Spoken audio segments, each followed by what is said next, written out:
Shongita Ahmed. You've just heard the headlines, and now on to the rest of the news. Urging the countrymen to cast their votes for both the election symbol of Awami League in the next general election, Prime Minister Sheikh Hasina has said whatever pledges her party and government made will surely be fulfilled.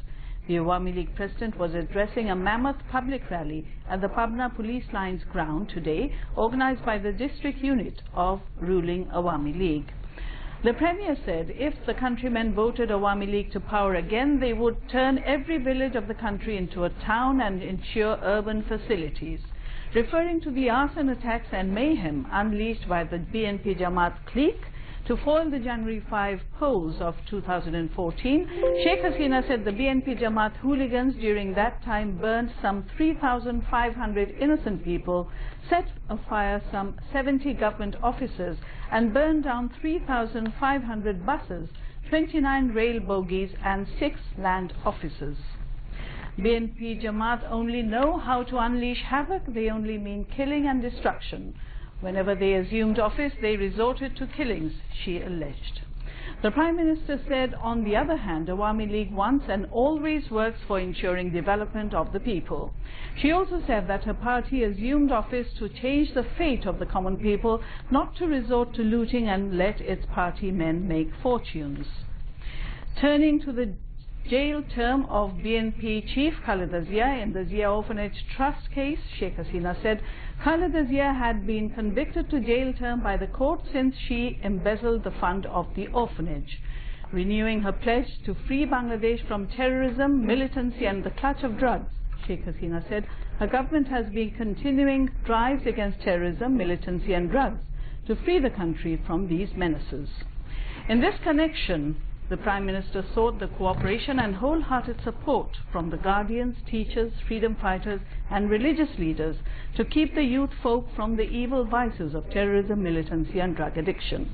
Earlier, the Prime Minister inaugurated 31 development projects and laid foundation stones of 18 development projects through unveiling plaques from the rally venue.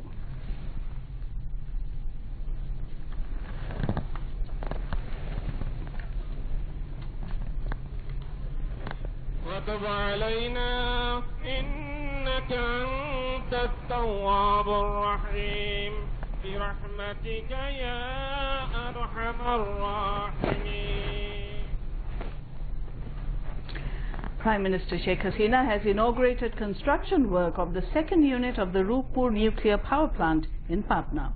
The Prime Minister inaugurated the first unit of the project on November 30 of last year, starting work on the first phase of the main construction of the country's first nuclear power plant. At least 1,200 megawatts units of electricity from the first nuclear plant would be added to the national grid by mid-2023. The second unit of the power plant, which would generate the same amount of power, will be launched by 2024. Addressing the function, Prime Minister Sheikh Hasina said the Rupur nuclear power plant is being constructed with taking full security measures, adding the design of the plant has been developed in such a way that it will not succumb to any accident, natural or man-made. Highest measures are being undertaken to avoid any sort of risk for the people, she said, adding that Russian Federation will take back spent nuclear fuel of the plant, and a deal has been signed in this regard. The Prime Minister hoped that the Rupur nuclear power plant would play an important role in their journey to turn Bangladesh into a middle-income country. The function was also addressed by Deputy Prime Minister of Russian Federation Yuri Ivanovich Borisov, Minister for Science and Technology Yafis Usman, First Director General of Rosatom Laksin Alexander, Director of International Atomic Energy Agency Dohi Hohin, and Secretary of Ministry of Science and Technology Mohammad Anwar Hussain.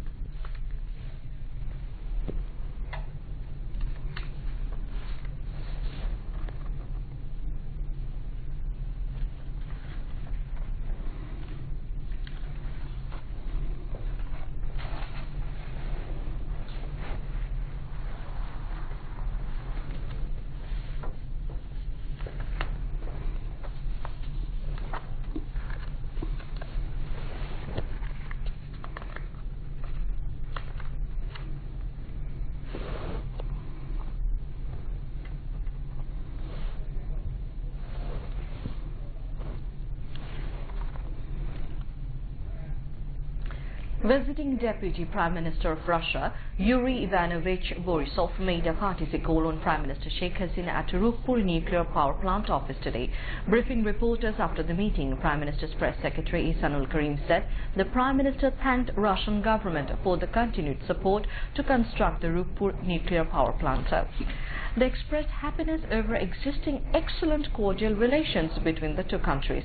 The Prime Minister thanked the Russian Federation for excellent arrangement of the wonderful World Cup football, which is providing plenty of delight and pleasure to all Bangladeshis. Since assuming office in January 2009, the Prime Minister said the present government decided to deepen and widen Dhaka's engagement with Moscow in a mutually beneficial manner. Sheikh Hasina said her government has a plan to construct more nuclear power plants as the sources of renewable energy, as electricity is the most prerequisite for Bangladesh. Prime Minister Sheikh Hasina has said Bangladesh wants to resolve all problems through dialogue with neighbouring countries including India. She said this while visiting Indian Home Affairs Minister Rajnath Singh paid a courtesy call on her at Ganabhavan this morning. The Prime Minister said many issues, including that of the land boundary, have been settled through bilateral discussion. After the meeting, Prime Minister's additional press secretary Nazrul Islam briefed the reporters. The Premier reiterated Dhaka's firm stance against terrorism and violent extremism in all its forms, saying in line with its zero-tolerance policy, Bangladesh does not allow its territory to be used by any terrorist individual, group or entity against any state or people. Rajnath Singh stressed dialogue among South Asian countries to uproot terrorism, saying it would be possible through united efforts of all. He highly appreciated Prime Minister Sheikh Hasina's dynamic leadership and said achievement of 7.78% GDP growth is possibly the highest and fastest in the world. The Indian minister mentioned that Bangladesh and India are now enjoying the highest level cordial bilateral relations. Visiting Indian Home Minister Rajnath Singh and Bangladesh Home Minister Assaduzzahman Khan Kamal have jointly inaugurated the Bangladesh-India Friendship Building at Sarda Police Academy in Rajshahi today. Speaking on the occasion, Rajnath Singh said Bangladesh has played an important role in curbing terror and militancy, which has earned global acclaim. He hoped the friendly relations between Bangladesh and India will remain intact. Police forces of the two countries signed a memorandum of understanding following inauguration of the Friendship House. Bangladesh Police Academy Principal Nazibur Rahman and India's Bhallavbhai Patel, National Police Academy Director D. Rani Dolly Burman signed the MOU on behalf of their respective sides. State Minister for Home Shahriar Alam, Indian High Commissioner to Bangladesh Harshvardhan Shringla, Inspector General of Police Javed Patwari and local MP Omar Farooq Chaudhry were present. A new integrated Indian visa application centre, the largest ever Indian visa centre in the world, has inaugurated at Jamuna Future Park in the capital today. Indian Home Minister Rajnath Singh, along with his Bangladesh counterpart Assaduzzahman Khan Kamal, formally opened the centre by handing over passports with Indian visas to a couple of visa applicants. Indian High Commissioner to Bangladesh Harshvardhan Shringla also, among others, was present on the occasion. The new visa centre will replace all the existing Motijheel, Uttara, Gulshan and Mirpur Road visa centres in two phases. Motijheel and Uttara visa centres will close from tomorrow, while Gulshan and Mirpur Road branch will close from August 31. The existing e-token system for submission of Indian visa applications will also be withdrawn from tomorrow.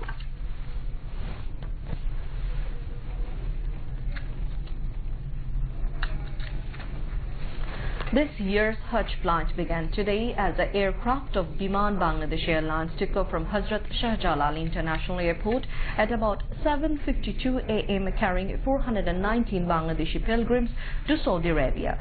Civil Aviation and Tourism Minister AKM Shah Jahan Kamal and Religious Affairs Minister Principal Mati Rahman inaugurated the Hajj flight at the airport. In 2 months, Biman Bangladesh Airlines will operate 359 Hajj flights, including 298 dedicated and 61 scheduled flights.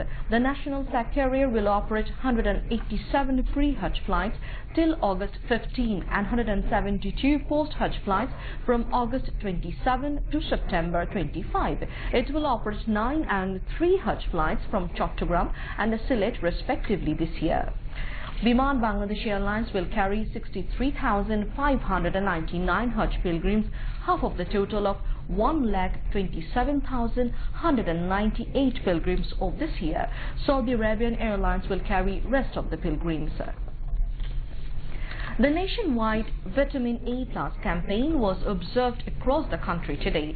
Around 2.25 lakh children aged between 6 months and 5 years fed Vitamin A capsules from 8 a.m. to 4 a.m. under the nationwide campaign on the day. The total number of children, around 25 lakh aged between 6 to 11 months, fed one blue color vitamin A capsule each, while around 1.94 crore babies aged between 12 to 59 months fed red color capsules. They fed the vitamin A capsule at some 1,20,000 permanent and 20,000 mobile health centers across the country. This year's campaign inaugurated outside Dhaka, where Health Minister Mohammad Naseem launched the program from Pabna 250-bed General Hospital today. Lawmaker Shamsul Haq Tugu, Ghulam Farooq Prince and Pabna District Council Chairman Rizal Karim Lal were present on the occasion. In Dhaka, State Minister for Health Zahid Malik inaugurated the program. Awami League General Secretary and Road Transport and Bridges Minister Obaidul Qadir has urged all freedom fighters to be united to uproot the evil forces of fundamentalism from the country and defeat the anti-liberation forces in the next parliament election. He said this while addressing the Freedom Fighters Representative Conference in the capital today. Mukti Juddher Chetona Bastobayan Moncho organized the meeting with its President and Shipping Minister Shah Jahan Khan in the chair. Obaidul Qadir said, blueprint elections like that of 2001 will not be held again on the soil of Bangladesh, so freedom fighters should remain alert and united to resist any evil effort. Information Minister Hasanul Haq Inu said BNP's founder Ziaur Rahman rehabilitated the war criminals after the brutal assassination of father of the nation Bangabandhu Sheikh Mujibur Rahman, and Begum Khalida Zia has empowered them further.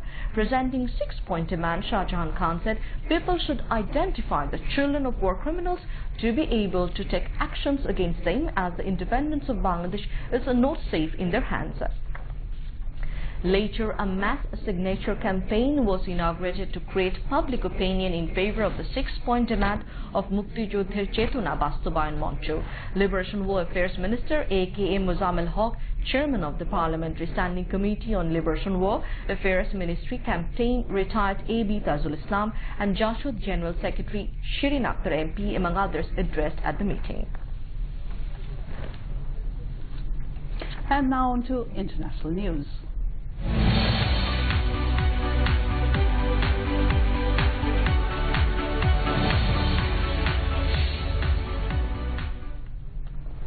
The United States indicted 12 Russian military intelligence officers for alleged interference in the 2016 U.S. presidential elections won by Republican Donald Trump.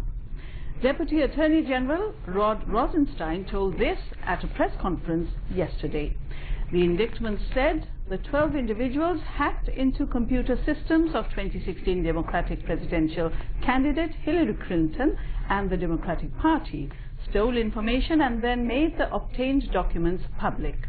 In a response to the indictment, the Russian Foreign Ministry said there was no evidence the 12 were involved with the hacking into the computer networks for the U.S. Democratic Party. A suicide bomber has killed at least 129 people at a campaign rally in southwestern Pakistan, the deadliest attack in the country since 2014. The local candidate was among the dead in the Mastung town. So-called Islamic State IS claimed the attack. Earlier, a bomb attack on a similar rally in the northern town of Bannu killed 4 people. The attacks came ahead of a general election on July 25. Meanwhile, former Prime Minister Nawaz Sharif has been arrested after flying home from the UK. Later, he was transferred to a local prison. The three-term PM was ousted last year after a corruption investigation. Last week, he was sentenced in absentia to 10 years in prison. More on international news. The United States imposed visa sanctions on Myanmar and Laos recently after the nations refused to take back immigrants Washington wants to deport. The two Southeast Asian nations join the running list of countries which have delayed or declined to accept nationals slated for expulsion from the United States. Until Myanmar and Laos agree to accept the citizens, the State Department has stopped issuing certain types of visas to high-level officials.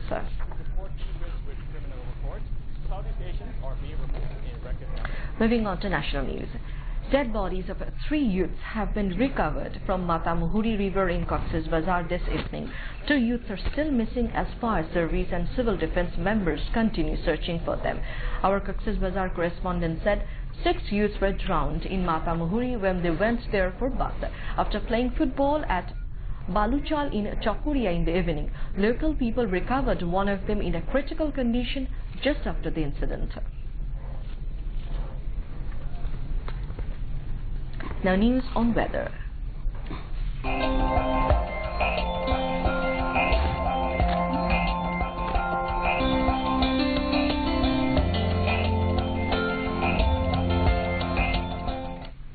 A low has formed over Northwest Bay and adjoining area, and under its influence, a steep pressure gradient persists over North Bay. Dhaka